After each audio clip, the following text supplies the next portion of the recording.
Hi, I'm David Grigich, and welcome to this presentation on chemical engineering. Today I'm going to answer some questions about chemical engineers, such as, what is a chemical engineer? How do you become one? What kind of places do you work at once you're a chemical engineer? What's the earning potential? And what's the current and future job market look like for chemical engineers? Chemical engineers work in the production of chemicals and many other products that require chemical processing. They generally build off the findings of research chemists who work with very small amounts of material in laboratories. The chemical engineer is concerned with the design, production, and operation of equipment to take the processes or products developed by the research chemists and reproduce them on a large scale. Chemical processes involved in much of the water we drink, the food we eat, and the clothes we wear.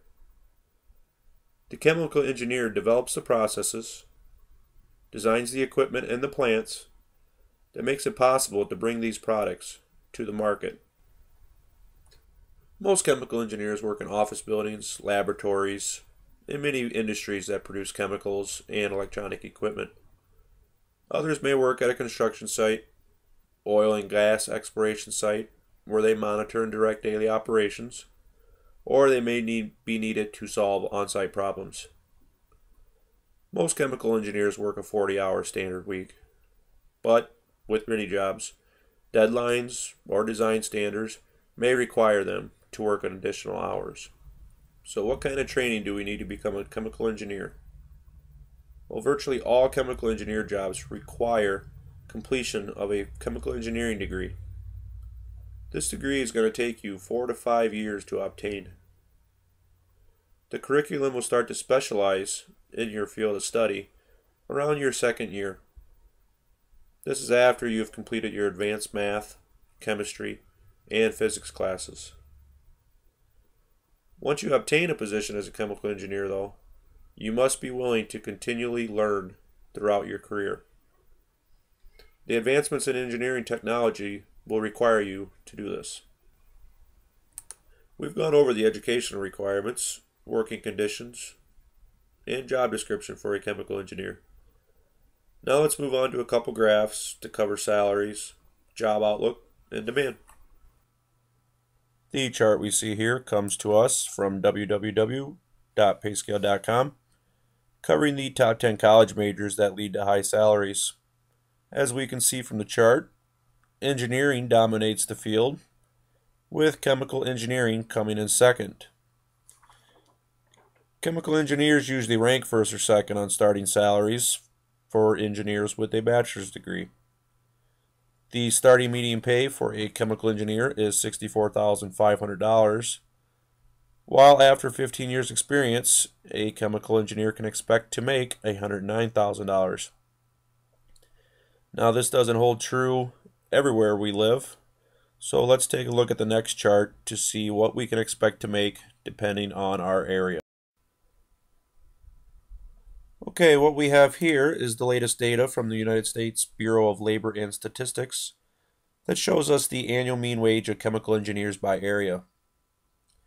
We see there is a range of salaries that we can expect to make throughout the U.S., with the highest salaries coming in the East Idaho and Gulf Coast region.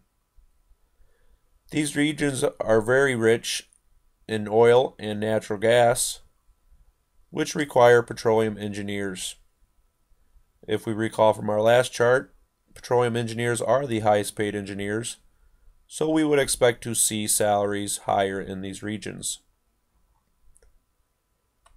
The next chart we'd like to look at is going to show us where engineers live in the U.S.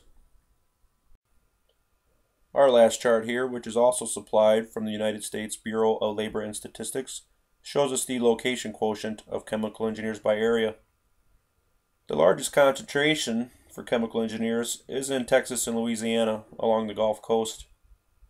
The demand for chemical engineers in the petroleum industry will remain strong in this region.